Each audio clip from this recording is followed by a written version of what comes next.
In this video module, you will understand what formative assessment is, how to use the Cornerstone task as a formative assessment, how to reflect on the results of the Cornerstone task, and what your next steps should be.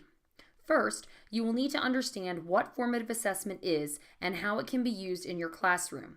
Formative assessment is a process used by teachers and students during instruction that provides feedback to adjust ongoing teaching and learning to improve students' achievement of intended instructional outcomes.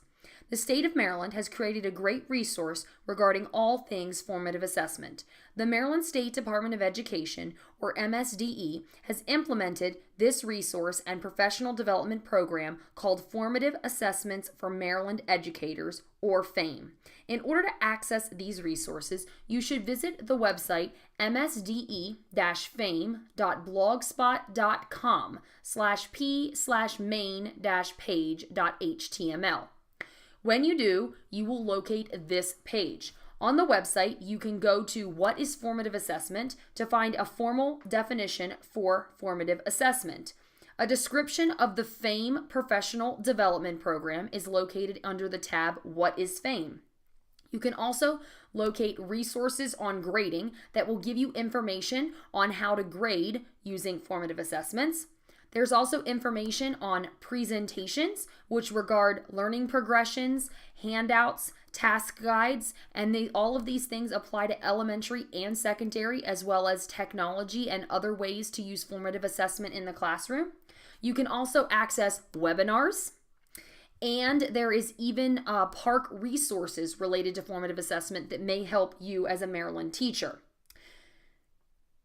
And finally, there is information on the last 3 cohorts of the FAME Professional Development Program and on the new information for the next cohort.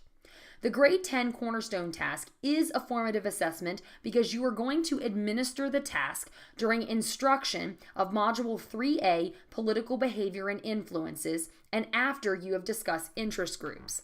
The purpose of the task is for students to demonstrate their understanding and mastery of transfer goal number 3.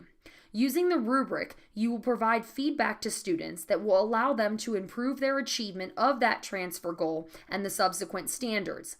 The rubric and results will also allow you to reflect on your teaching and instruction.